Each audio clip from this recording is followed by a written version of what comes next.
Students, आज हम लोग मैकेनिकल प्रॉपर्टीज ऑफ सॉलिड का सेकंड लेक्चर पढ़ेंगे। ठीक है, तो आज हम डिस्कशन करेंगे स्ट्रेस के बारे में। स्ट्रेस क्या होता है, चलिए आज हम डिस्कशन करते हैं स्ट्रेस। ठीक है, हमारे पास ये आप समझेंगे कि स्ट्रेस क्या होता है। ठीक है, चलिए हम पहले स्ट्रेस को एक एग्जाम्पल से समझते हैं। जैसे ये मान लीजिए हमारे पास मार्कर है, इस मार्कर की ये लेंथ है और ये जो ऐसे एरिया है, इस एरिया को हम बोलते हैं क्रॉस सेक्शनल एरिया बोलते हैं। ठीक है, इस क्रॉस सेक्शनल एरिया को हम बोलते हैं। इस पर अगर हम सबसे स्मॉलेस्ट पॉइंट अगर इस पर एरिया पे ले तो इसको हम बोलते हैं पर यूनिट एरिया। ठीक है, तो पर यूनिट एरिया पे मान लो इस तरह से देखो, परपेंडिकुलर इस तरह से मान लेते हैं हम, इसकी क्रॉस सेक्शनल एरिया पे फोर्स लगाते हैं। तो जैसे आप इस पर फोर्स लगाओगे तो ऐसा कंसीडर कर लेते हैं कि इस मार्कर के जो मॉलिक्यूल हैं वो क्या होंगे, डिस्टर्ब होंगे। यानी मान लो पहले ये कुछ इस तरह से हैं, ये मार्कर के मॉलिक्यूल हैं, तो ये किस में है भाई, इक्विलिब्रियम पोजीशन में है, इक्विलिब्रियम पोजीशन में। ठीक है, और जब इस पर हमने ऐसे फोर्स को अप्लाई किया तो आप ये जानते हो कि जब इस पर फोर्स अप्लाई करेंगे तो उतना ही फोर्स अपोजिट डायरेक्शन में लगेगा। यानी कहने का मतलब ये हुआ कि यह एक तरह का क्या है, रिएक्शन फोर्स होता है। ठीक है, तो जब हम इस पर ऐसे फोर्स लगाएंगे तो इनके क्या है, मॉलिक्यूल जो होंगे वो डिस्टर्ब होंगे, इनके बीच जो होगा डिस्टर्ब होंगे, तो इनके बीच जो फोर्स लगेगा उस फोर्स को हम कहते हैं कि रेस्टोरिंग फोर्स। उस फोर्स को बोलते हैं हम रेस्टोरिंग फोर्स। अब देखो ये रेस्टोरिंग फोर्स कहलाएगी। तो कहने का मतलब है कि इस एरिया पे अगर हम फोर्स को ऐसे अप्लाई कर रहे हैं तो ये जो फोर्स इसके अंदर के मॉलिक्यूल हैं, इनके बीच में एक प्रकार के डिस्टर्बेंस की वजह से फोर्स लग रहा है, इस फोर्स की वजह से। और ये जो फोर्स इसमें बीच में लगने हैं मॉलिक्यूल के बीच में, उसको हम बोलते हैं रेस्टोरिंग फोर्स। ठीक है, तो ये कहा गया कि पर यूनिट एरिया पे, देखिए इसके पर यूनिट एरिया पे देखिए, the internal restoring force act on per unit area of cross sectional is known as stress. इसको हम स्ट्रेस तब कहेंगे।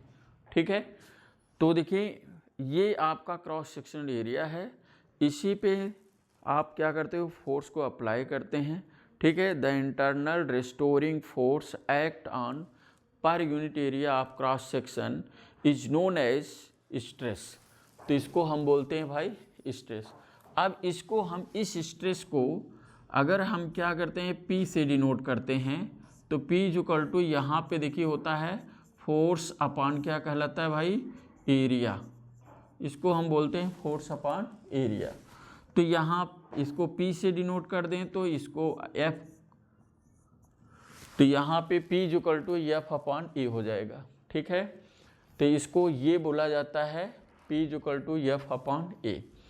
तो यहाँ से हम ये कह दें कि ये फोर्स अपान एरिया है, तो इसी को हम बोलते हैं क्या, स्ट्रेस बोलते हैं। ठीक है, तो यहाँ पे आप इसका अगर हम यूनिट निकालते हैं, यूनिट ऑफ P यानी इसका स्ट्रेस का, तो यूनिट ऑफ क्या निकालेंगे, F अपान क्या हो जाएगा, यूनिट ऑफ A। तो यूनिट ऑफ F हो जाएगा तो इसका आ जाएगा न्यूटन, और इसकी एरिया क्या हो जाएगी, इसका यूनिट आपका मीटर स्क्वायर। अगर हम यहाँ पे देखिए इसका डायमेंशन निकालें, जैसे इसका अगर हम डायमेंशन निकालते हैं, डायमेंशन अगर निकालेंगे, किसका निकालेंगे, डायमेंशन ऑफ P, तो ये आपका निकल के आएगा किसके लिए भाई, न्यूटन के लिए। अगर हम देखिए न्यूटन, क्योंकि यहाँ पे देखिए यूनिट है किसकी, फोर्स की। फोर्स का डायमेंशन फार्मूला हमारा होता है mL/T-2, mL/T-2, और इसका मीटर के लिए L2 हो जाता है। तो इसको अगर हम सॉल्व कर लें, ठीक है, तो ये आ जाएगा क्या, ml1 - 2। देखिए ये पावर ऊपर जाएगी, इसकी पावर 1 है, तो l1 - 2 और t - 2 हो जाएगा। अब इसको हम लिख सकते हैं क्या भाई, इसको ये हो जाएगा कि ml, एक देखिए -1 हो जाएगा, t - 2, तो ये इसका डायमेंशन फार्मूला हो जाएगा। ध्यान रखिएगा, एक चीज़ आप ध्यान रखिए यहाँ पे कि स्ट्रेस जो हमने बताया ये क्या होता है कि पर यूनिट एरिया यानी क्रॉस सेक्शनल एरिया होती है। क्रॉस सेक्शनल एरिया पे अगर क्या होता है, इंटरनल रिस्टोरिंग फोर्स एक्ट करता है तो उसको हम बोलते हैं क्या, स्ट्रेस बोलते हैं। ठीक है, ध्यान रखिए, जब इस पर हम ऐसे फोर्स को अप्लाई करते हैं तो इसके मॉलिक्यूल क्या हो जाते हैं, इफेक्टिव हो जाते हैं, यानी ये होते हैं सब मॉलिक्यूल इसके होते हैं इक्विलिब्रियम पोजीशन में। तो जब इस फोर्स को हम अप्लाई करते हैं तो इनके एक्सटर्नल फोर्स को ऐसे अप्लाई किया, तो जब इस फोर्स को अप्लाई किया तो इनके मॉलिक्यूल जो होते हैं उनके बीच में डिस्टर्बेंस होता है। तो इस डिस्टर्बेंस का रीजन क्या हो सकता है भाई, इस एक्सटर्नल फोर्स, यानी उनके बीच इक्विलिब्रियम में जो मॉलिक्यूल हैं उनके बीच में जो फोर्स वर्क किया उस फोर्स को हम क्या बोलते हैं भाई, रेस्टोरिंग फोर्स कहते हैं। तो यहाँ पे जो ये रेस्टोरिंग फोर्स वर्क किया, ये क्या हुआ कि अगर ये फोर्स किस पर एक्ट कर जाए, पर यूनिट एरिया पे, ठीक है, पर यूनिट एरिया पे, तो पर यूनिट एरिया पे ये फोर्स अगर वर्क करता है तो, और कैसा होना चाहिए, क्रॉस सेक्शनल एरिया होनी चाहिए, ठीक है, तो उसको हम बोलते हैं स्ट्रेस। तो the internal restoring force act on per unit area of cross sectional is known as क्या भाई, स्ट्रेस। तो इसको हम बोलते हैं भाई स्ट्रेस बोलते हैं, ये ध्यान रखना है। ठीक है, अब देखिए हम आगे चल के ये पढ़ेंगे कि हमारा टाइप ऑफ स्ट्रेस क्या होता है, कितने प्रकार से हम स्ट्रेस को किसी भी ऑब्जेक्ट पे लगा सकते हैं। ठीक है, तो अब हम डिस्कशन करेंगे आपको कि टाइप ऑफ स्ट्रेस क्या होता है। ठीक है, तो इस पर हम यहाँ पे डिस्कशन करते हैं कि टाइप ऑफ स्ट्रेस हमारा क्या है। ठीक है, तो आप देखिएगा कि टाइप ऑफ स्ट्रेस पे अगर हम ध्यान दें कि हमारा ये देखिए, आपको कहते हैं कि टाइप्स ऑफ स्ट्रेस। ठीक है, तो ये टाइप ऑफ स्ट्रेस की बात करता हूँ।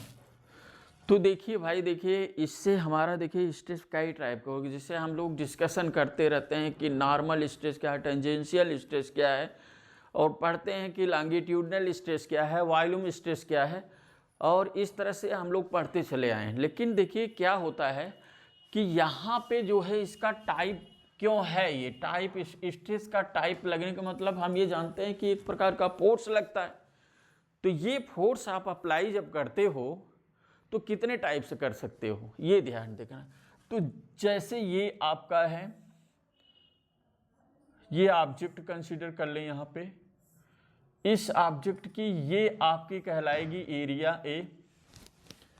अब देखो भाई एरिया ए है, अगर इस पर हम ये कहें कि इस तरह से ये ऑब्जेक्ट आपका अगर ये है, तो अगर इस पर हम ऐसे फोर्स अप्लाई करें, कहेंगे कि इस पर फोर्स जो अप्लाई कर रहे हो वो कैसा, परपेंडिकुलर फोर्स अप्लाई कर रहे हो ना।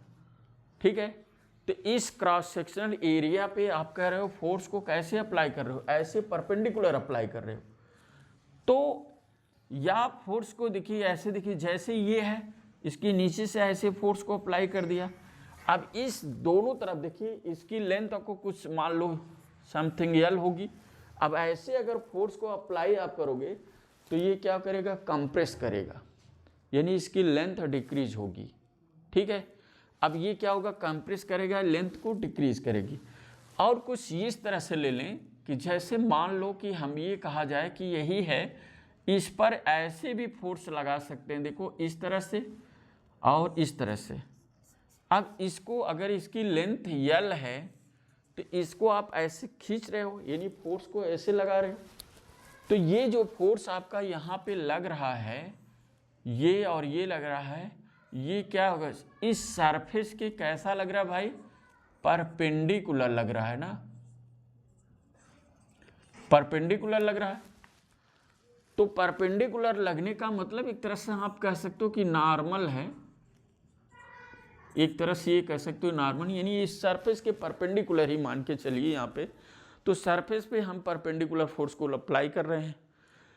तो अब देखो भाई, इस पर अगर हम परपेंडिकुलर फोर्स अप्लाई करेंगे तो हमारा एक निकल के आएगा नॉर्मल स्ट्रेस, इसका नाम रखेंगे नॉर्मल स्ट्रेस, ठीक है।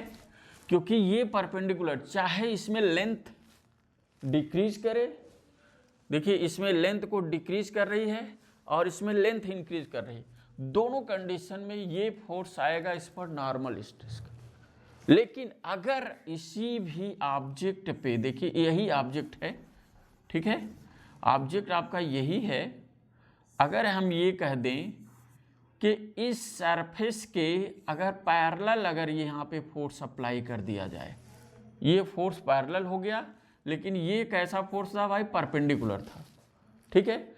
अगर हम इस पर पैरेलल फोर्स अप्लाई कर दिए तो इसका मतलब है कि इस सरफेस को टच करते हुए एक लाइन ड्रा की गई, उसकी डायरेक्शन में फोर्स भी रिप्रेजेंट हो रहा है। तो इसको हम कहते हैं क्या, टेंजेंशियल स्ट्रेस कहा जाता है। अब देखिए टाइप ऑफ स्ट्रेस में अगर हम आए तो ये हो गया दो टाइप का, एक आपका हो गया नॉर्मल स्ट्रेस, और ये देखिए एक नॉर्मल स्ट्रेस, दूसरा हो गया ये, इसको आप कहोगे क्या, टेंजेंशियल स्ट्रेस। ये आपका क्या कहलाएगा भाई, ये नॉर्मल स्ट्रेस और ये टेंजेंशियल।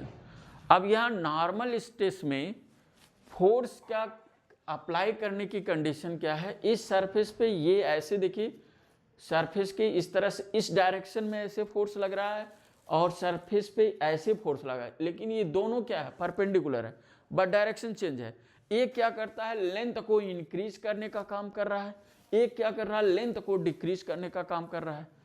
तो भाई मिला के क्या है, ये नॉर्मल ही लग रहा है ना, इसलिए नॉर्मल स्ट्रेस के पार्ट होते हैं, और नॉर्मल स्ट्रेस के जो पार्ट होते हैं वो आपको डिस्कशन करेंगे, वो जाता है किसमें, लॉन्गिट्यूडनल स्ट्रेस में जाएगा, ठीक है। तो हम अगले नेक्स्ट लेक्चर में आपको ये बताएंगे, देखिए टाइप्स ऑफ स्ट्रेस में आते हैं नॉर्मल स्ट्रेस और टेंजेंशियल स्ट्रेस, फिर नॉर्मल स्ट्रेस के जो टाइप होते हैं उस पर डिस्कशन करेंगे, ठीक है, ओके।